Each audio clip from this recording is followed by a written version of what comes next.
Merci, monsieur. Je parle pour l'exposé. Vous avez parlé de ce que font les Arabes et les musulmans de façon générale, lien mathématique et art. Bon, le dessin, la géométrie, tout ça, bon, c'est des mathématiques élémentaires. Bon, ma question, qu'est-ce qu'ils ont fait en ce qui concerne le domaine musical? Mathématiques, c'est élémentaire, domaine musical.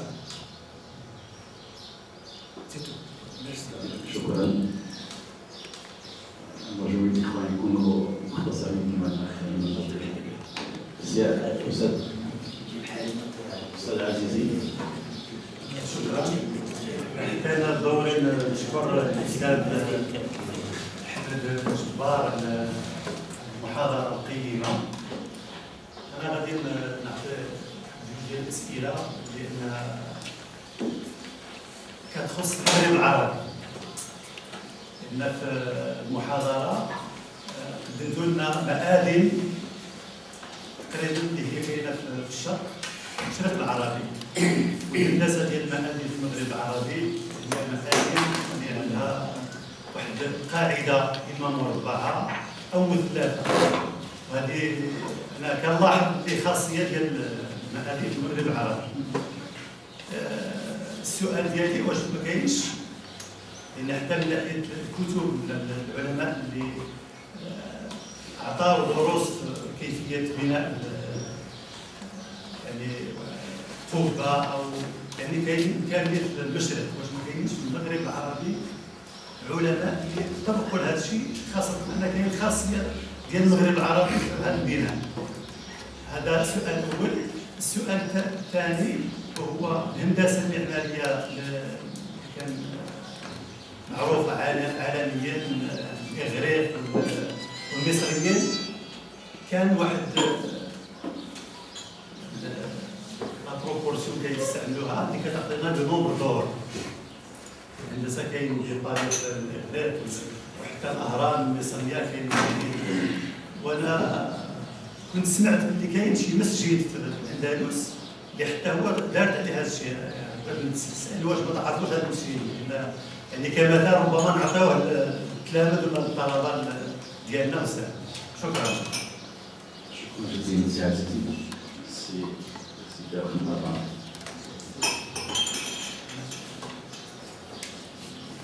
بسم الله الرحمن الرحيم. أشكر الأستاذ على هذه المحاضرة القيمة التي استعرضت مجموعة من معارف جمال الحضارة الإسلامية الجميل.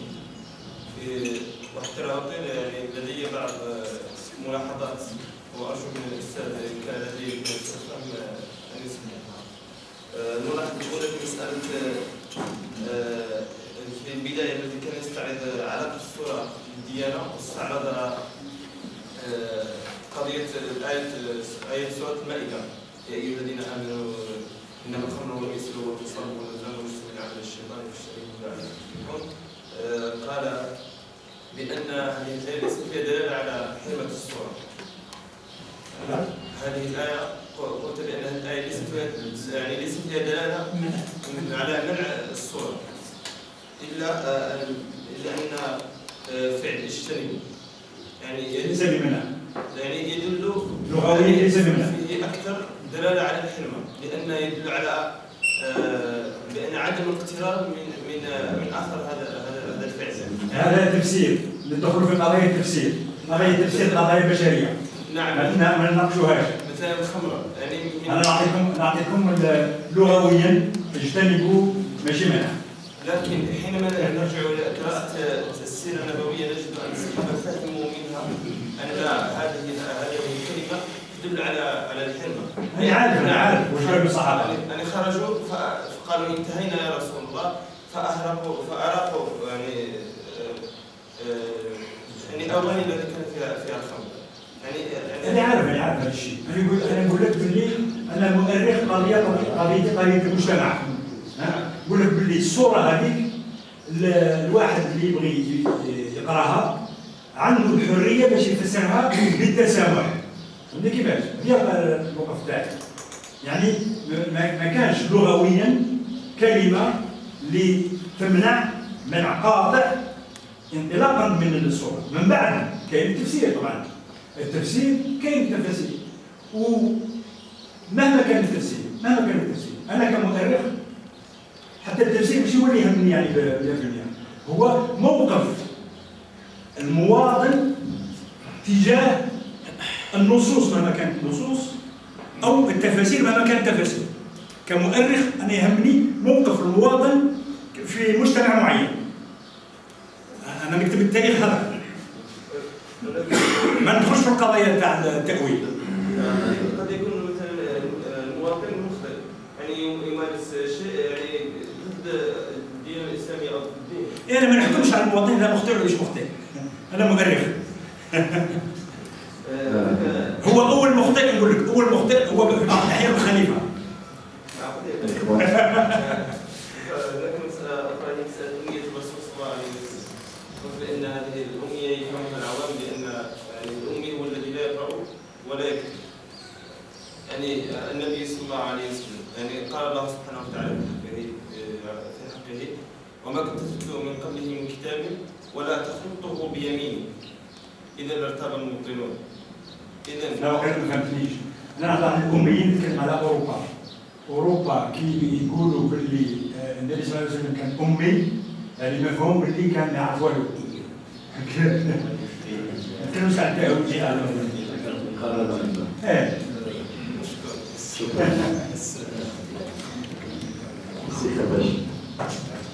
كنشكر الأستاذ أحمد جبار شكرا جزيلا، وأنا كنتمنى تشكيلي تفاجأت لأن ما كنتش نستنى هذا الموضوع، ما كنتش عارف رغم أنني أنا من ضمن الناس اللي كانوا عرضوا السي حمد باش يجي.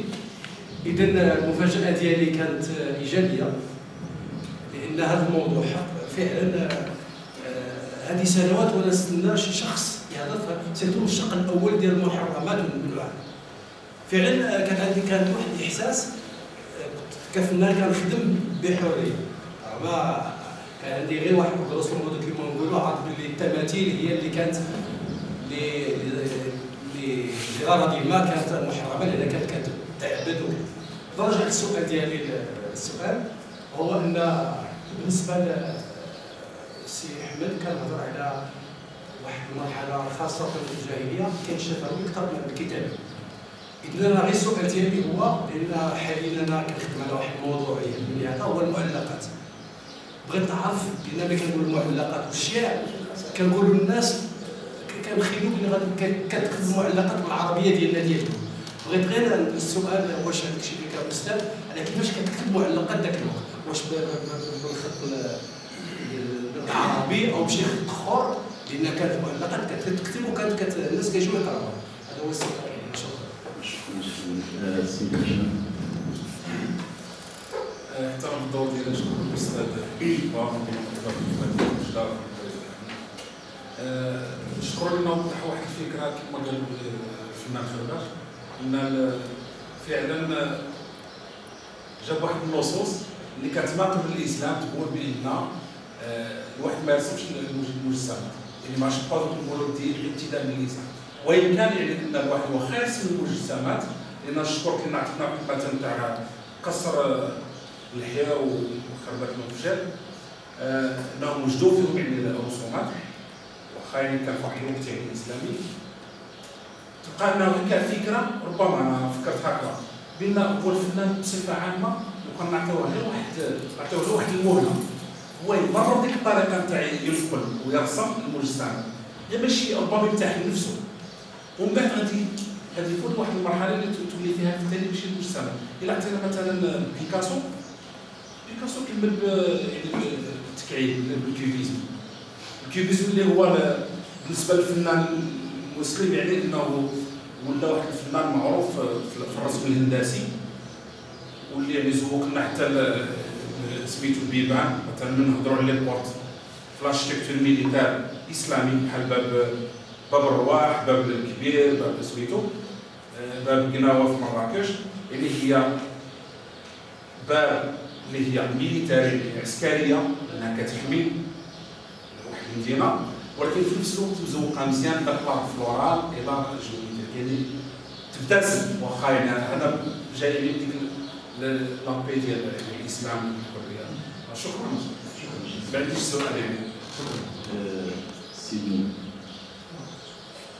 بسم الله الرحمن الرحيم والصلاة والسلام على محمد صلى الله عليه وسلم. نحن نشكر الأستاذ على حضوره وموافقته هذه الزيارة. سؤال الأستاذ هو كالآتي كما تدخل الأخ. نعود إلى سورة المائدة آية 90 قول عز وجل يا أيها الذين آمنوا إنما الخمر والميسر والأنصاب والأزلام والسم والشيطان يجتمعون لعلكم تفلحون. هنا يا أستاذ النداء موجه إلى أهل الإيمان، إلى الجماعة، لم يقصد الله عز وجل يا أيها الذين كفروا مثلا. هنا الاجتناب يعني لا ننظر كما قال هناك خلط بين الاجتناب والمنع. الاجتناب هناك الخمر والميسر والأنصاب والأزلام، هناك أضرار. انظر إلى الأضرار. يعني عندما أغلب آيات القرآن جاءت عندما يقول عز وجل امتنعوا مثلا أو اجتنبوا، هناك الفلاح لعلكم تفلحون. يعني هنا الاجتناب يعني هناك أضرار وليس مثلا المنع. لم يخاطب عز وجل المنع كما قلت للأخ الفرق بين الاجتناب والمنع. وأريد بعد تفسير في هذه الآية. شكرا. هو الحقيقة السي جبر ليس مفسرا لكن نكون واضحين. هو عنده نظرة تاريخية، نظرة في العلوم، قد يكون له ليس موقف ولكن تفسير. التفاسير هي التفاسير معروفة. التفاسير هي الحقيقة هذه الموضوع ديال الاجتناب هو ما فيه نقاش اليوم. المسائل ديال الخمر او الميسر انا غير الله يعلم اللي كنت الاستاذ وغير الانصار هي الانصار باللغه لغه الكلمه ذات 3 ابعاد وليس وحدين. 3 ابعاد هي مجنونة، لأنها هي تعطيك السلام، تعطيك المحبات، تعطيك اللعب والزاوية، ولكن الصورة عندها بعدين فقط. إذا ما دخلش الصورة في الأنصار. إذا الصورة ما دخلش في الأنصار، هذا هو الحقيقة ما تدخلش الاجتناب أو التحريم في الصورة. بالصورة بالسين، ولكن الصورة بالأنصاب على سما فهمت أنايا الصورة ذات بعدين والأنصاب ذات 3 أبعاد. 3 أبعاد محرمة أو مجتنبها في أي محرم. أو البعدين هي الصورة وليست داخلة في هذا المجال حسب ما فهمت. بالنسبة للسي حسن إلى ولكن رجاء هي اساس التاريخ الاسلامي، فمن حولنا نقاش حول هذا حول مساله عقديه ومساله لان مساله هي ذات لها اليات خاصه بالتحريم، هي اليات معقده للفقهاء انتجوا فيها اليات. وهنا نظن ربما غير واحد بسيط، وهو ان الامام الغزالي حينما تكلم على المنع ديال الالات الموسيقى قال بان منعت الالات الموسيقى واحد السياق معين لان كتوحي هذه المغمة وهذه الموسيقى كتوحي مجالس ديال الخمر، مجالس ديال النوم. ففي ديك اللحظة ما كانش يعني ما كانش كداتو في الآلات، وإنما الإيحاءات ديالها. وإذا شفنا الآية اللي أشار لها الأستاذ هي تتعلق بمجموعة ديال المحرمات، يعني الخمر وكذا، واجتناب يعني بمعنى الابتعاد، ولكن تعلق بمرحلة لأن بعد الإمام محمد وغيره يربطوا الأحكام بسياقها التاريخي. فنظن هذه العملية يجب فهمها في إطار سياقها التاريخية ولها قواعدها الأصولية للعلماء الكلمة فيها. الأستاذ أهم شيء هو أن يحاول يبرز بأن في المجتمعات الإسلامية يعني أبدعوا أشياء كثير، وهذه الإبداعات كانت في مجالات فنية ومجالات واللي يدخل كان واحد الإبداع حتى هو في القدرة على المزج بين العلم والفن، وهذا هو أهم رسالة نظن في وبغى يبين بأن ولينا الأستاذ أحمد شبار ويعيش في واحد البيئة أوروبية لكي يبلغ خطاب ويصحح صورة على الإسلام وعلى الفن الإسلامي، فكيحاول يبين بأن كثير من الأحكام اللي يحكموا على الإسلام هي نتيجة قراءة لسياقات غير حقيقية، وهذا هو أهم رسالة بالنسبة لي للأستاذ. شكرا جزيلا. إذا هناك 3 أسئلة أو 4 من الإخوان، بعض الإخوان يضع سيمينار أو سيمينار. أنا عندي واحد أخيرا وأدعو سؤال أخير في قصر الحمراء. رأيت أنا قصر الحمراء عدة مرات في مدينة غرناطة وتكلمت على 17 du parents français. Il y avait 17 motifs donc, qui présentaient tout le préparage au niveau des murs de la Et vous avez dit que la démarche, c'est la démarche artistique. Donc il n'y avait pas une démarche scientifique, mais plutôt artistique. Et là, c'est prouvé. Ma question est la suivante. Est-ce que l'art, dans ce cas, est une science? Très bonne question. Alors, selon... Allô?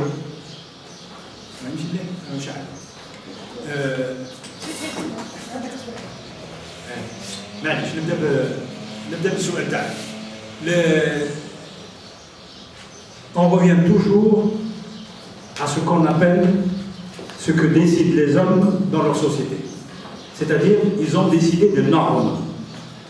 Qui ont décidé des normes? Les Grecs ont décidé de ce qui était science, de ce qui n'était pas science. Les Chinois ont fait de la science, ils n'ont pas décidé ce qui était science, ce qui n'était pas science. Les Indiens ont fait de la science, de la technique, ils n'ont pas décidé de ce qui était, ils n'ont pas classifié. Le seul peuple qui, tout en faisant de la science, a classé les sciences, a hiérarchisé les sciences et a eu un discours sur les sciences, c'est la civilisation grecque. Quand les musulmans arrivent, les premiers scientifiques, ce sont des élèves des Grecs. Donc, à ce niveau, ils sont les élèves des Grecs, des Byzantins au niveau de l'art, des Persans au niveau de l'art, et puis de l'art local qu'on ne connaît pas très bien. Mais ils sont des élèves des Chinois et des Indiens pour les techniques. Les élèves des Mésopotamiens pour les techniques.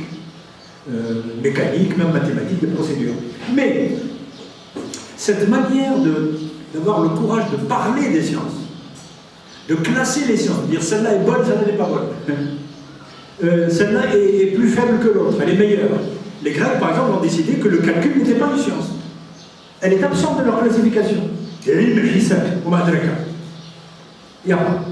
Donc, les Indiens ont le calcul.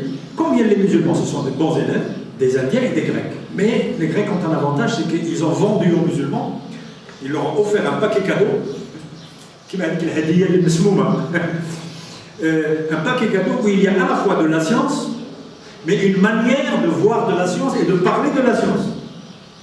Et donc, je vais vous répondre à votre question, je vais vous répondre comme un grec. Parce que depuis ce temps-là, nous sommes tous grecs. À cause des musulmans d'ailleurs, parce qu'ils ont été les bons relais des Grecs. Et ils étaient les professeurs des Européens. Alors ils ont dit aux Européens, écoutez, nos maîtres grecs, et nous aussi, parce qu'eux ils ont aggravé la chose. Ils ont juste ajouté des disciplines. Ils ont dit, l'art n'est pas une science. L'art n'est pas une science. Ils sont allés plus loin. Ils ont dit, la médecine n'est pas une science. Ils sont allés plus loin. J'ai écrit un livre qui s'appelle L'algèbre arabe, genèse d'un art. Les gens m'ont critiqué, qui n'ont pas de culture. Et là, j'ai fait un jeu de mots, qui est une réponse à votre question. Alors, pyjama. L'algèbre, genèse d'un art, l'art au sens de sénat. عند العرب الطب صناعة الجبر صناعة ولكن الهندسة علم الحساب علم نظرية الأعداد علم شيء عجيب البصريات علم الفلسفة علم كي جاو المسلمين واش داروا؟ Ils ont accepté la classification des Grecs. Mais comme ils ont innové, ils ont vu qu'ils ont inventé l'algèbre. Ils ont continué, parce qu'ils sont de bons élèves des Grecs, à dire l'algèbre est un art.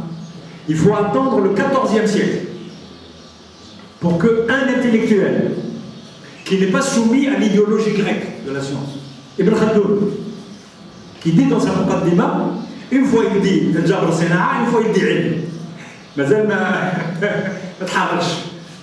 Parce qu'on ne peut pas se libérer d'une culture millénaire qui s'est imposée par sa science, bien sûr.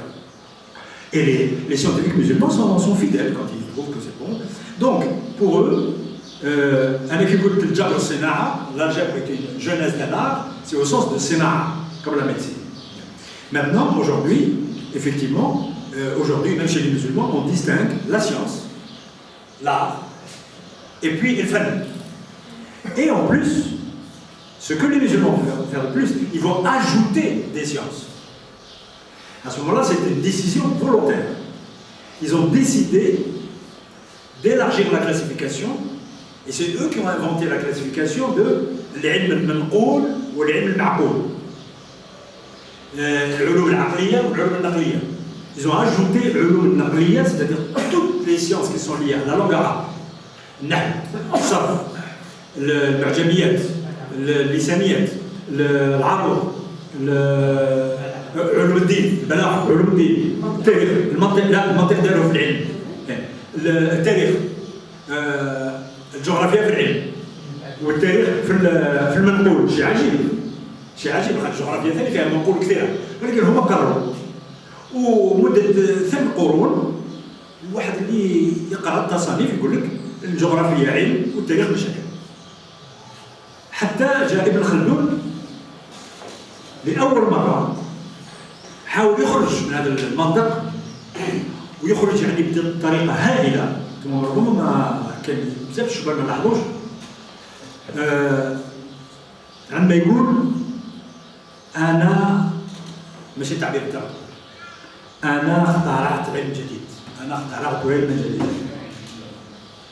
والشيء العجيب هو اخترع علم لو كانت تشوف وين نديرو في التصنيف العربي ولا اليوناني ما يدخلش في العلم لأنه هو تحرر من التصنيف واخترع علما زاد في العلم وهو يسمى لا سوسيولوجي وهذه الجملة معروفة ما عنديش مش حافظها دونك إذا سمحتوا لا ميوزيك ولا لا ميوزيك هذه c'est une page de musique qui montre qu'il y avait deux domaines de la musique en pays d'islam. Le domaine appliqué. Ça, c'est le domaine appliqué, c'est-à-dire il y a eu de très grands musiciens en pays d'islam, malgré les interdits. يا عباد الله أنا أقول لكم أنا مؤرخ ما نتدخلش في القضايا تاع العقيدة ولا في التفسير ولا في كذا. أنا كمؤرخ نشوف اللي يهمني واش عملنا البشر. Qu'ont fait les hommes dans la société, soit du patrimoine scientifique, soit du patrimoine religieux.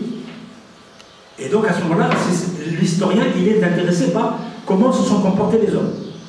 Je vous ferai remarquer que pour cette question des images, personne n'a posé la question. Nous sommes au XXIe siècle, et vous avez tous dans la tête que cette question de l'image a été transgressée totalement, puisque maintenant, personne ne proteste, enfin quelques minorités.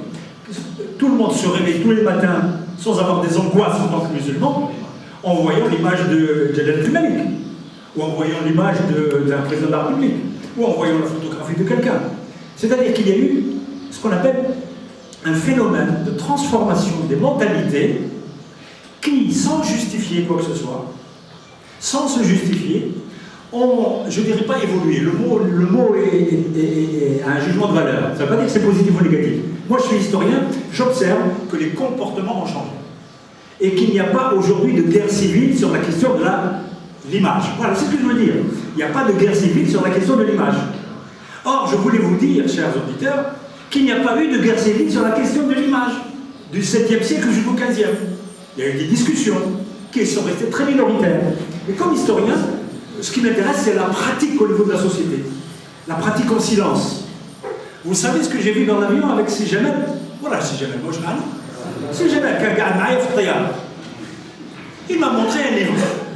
Et je le remercie parce qu'un chercheur, il apprend tous les jours. حنا قبل ما نتعشاو كنا جيعانين باش نلهاو شوي خرج لي كتاب d'un chercheur fait au Louvre et je l'ouvre, qu'est-ce que je constate?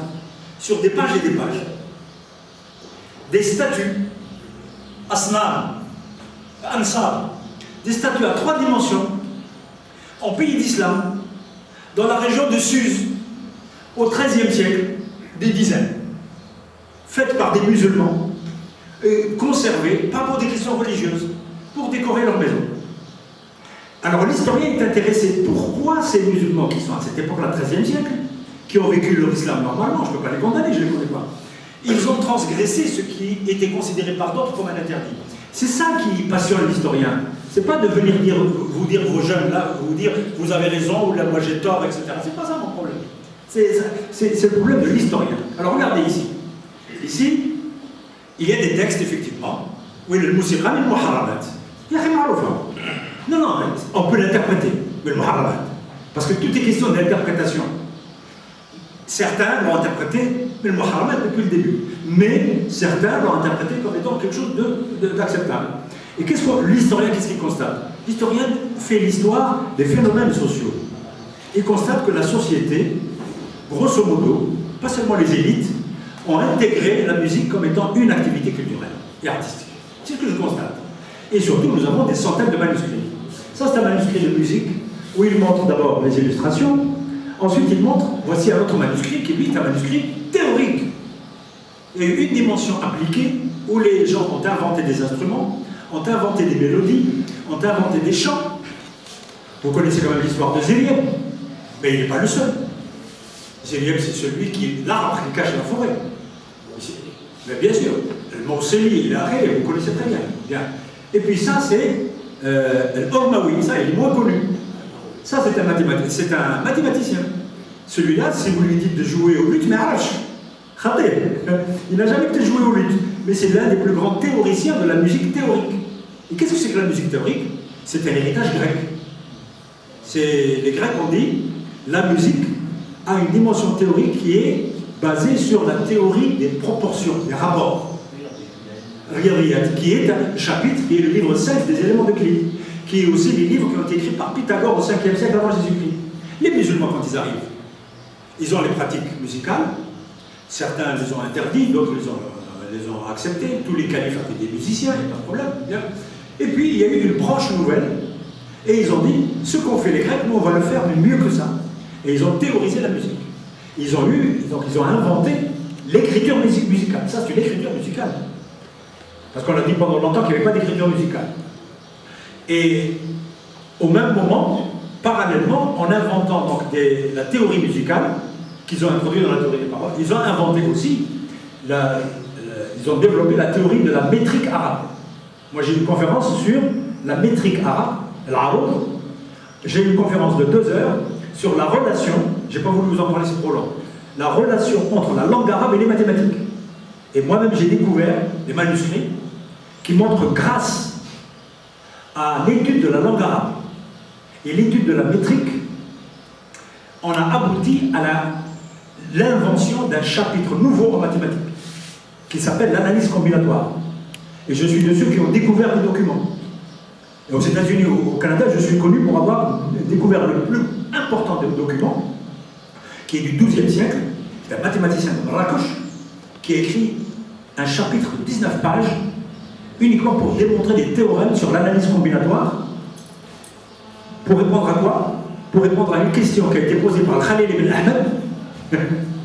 C'est est-ce qu'on peut affirmer ou non que la langue arabe, avec son alphabet 28 lettres, est-ce qu'on peut fabriquer un nombre fini ou infini de mots en arabe? Voilà une question, c'est très simple.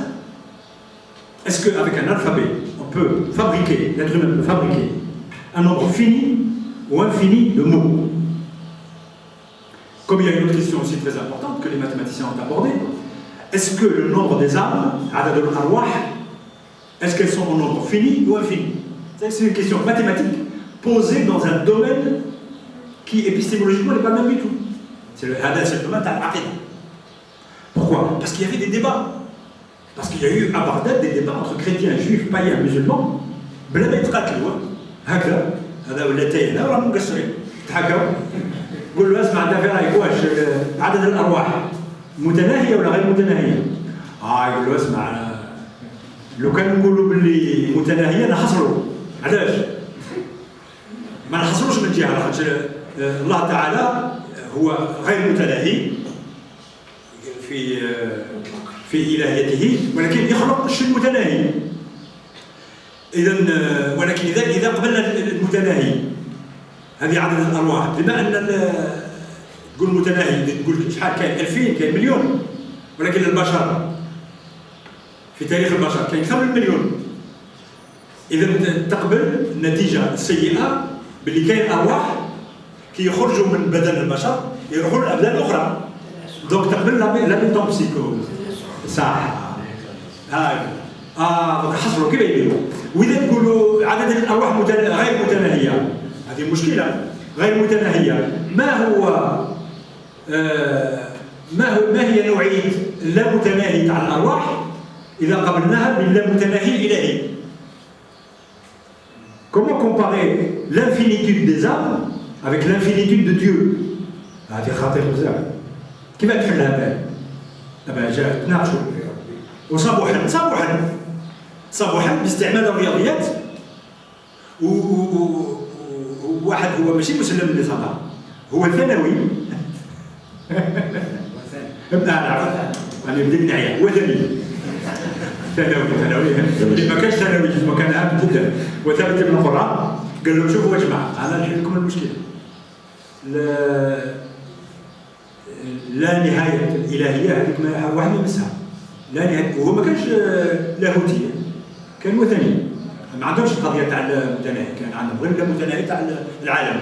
هما كانوا يعبدوا الشمس والقمر والنجوم، سي دي صابئة.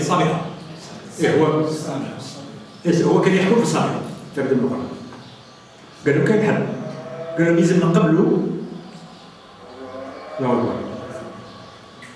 نكمل لكم نقبلوا باللي كاين لا متناهي هو تاع على مستوى الله، ويقدر يخلق لا متناهي أصغر منه. Donc ils ont créé le concept qu'il y a des infinis plus petits que d'autres infinis. Et donc il a eu l'idée d'une sorte de relation d'ordre. Or cette question ne va être discutée que à la fin du 19e siècle en Europe et dans un domaine strictement mathématique parce que c'est très difficile. Mais lui il aura trouvé une petite explication pseudo-mathématique. Elle est fausse, hein. Mais on m'a fait parce qu'il fallait conserver ça. Bertessa. Est-ce qu'il y a eu des particularités des minarets du Maghreb? Oui, bien sûr, vous avez raison. Il y a eu des particularités des minarets du Maghreb, mais nous n'avons trouvé aucun texte, aucun livre qui explique les particularités et qui les justifie par rapport à l'architecture d'Orient. Mais vous avez raison, l'architecture d'Orient ne s'est pas beaucoup déplacée. Il y a eu une spécificité de l'architecture de l'Andalous et du Maghreb. Comme il y a l'écriture d'ailleurs du Maghreb et de l'Andalous qui est spécifique. Il y a même en mathématiques certaines spécificités. Il y a le symbolisme mathématique au Maghreb qui n'a pas été inventé en Orient, par exemple. Alors le nombre d'or. Le nombre d'or, les musulmans, les mathématiciens ne parlent pas du nombre d'or parce que c'est un nombre quelconque pour eux. C'est une invention des artistes italiens du XVIe siècle. Mais donc les musulmans ne vous diront jamais que telle architecture de Cordoue ou bien de Marrakech, ça ressemble au nombre d'or. Nous aujourd'hui en regardant, on trouve une harmonie qui est liée à ce nombre, qui n'est qu'une solution d'une équation du second degré. Mais il y a une sorte d'idéologisation de ce résultat mathématique. Mais les musulmans n'en ont pas parlé. Et enfin le mu'allaqat, comme mon collègue, je vais discuter avec lui longuement, le mu'allaqat à l'origine n'était pas écrite. Parce que les poètes, artijalan, ils créaient les poésies. Et ils les lisaient aux gens. الناس يحفظوهم ومن بعد هو ينقص ويزيد ومن بعد كي ولات تكمل كيجي هذاك سوق عكاظ كما تعرف il y avait le concours. Alors le concours il était dit et justement la grande récompense ça veut dire que c'est une exception. La grande récompense c'est que le poème le meilleur sera écrit, ça veut dire qu'il n'était pas écrit tout le temps. Donc il sera écrit en lettres d'or sur effectivement ويعلق الكعبة. Ça fait le jahiliya. Et donc ça montre à contrario que l'écriture existait, mais elle n'était pas courante. On la trouve par exemple, dans les épitaphes de princes, comme l'islam. Il y a des épitaphes مكتوبة بالعربية ولكن الخط بتاعها خط شوية يعني ما عندوش أسلوب معين، خط un peu primitif. Et d'ailleurs l'un des plus grands poètes qui a fait une mu'allaqa, nous avons trouvé un épitaphe, ça vaut un épitaphe مكتوبة بالعربية هو امرؤ القيس. شكرا جزيلا.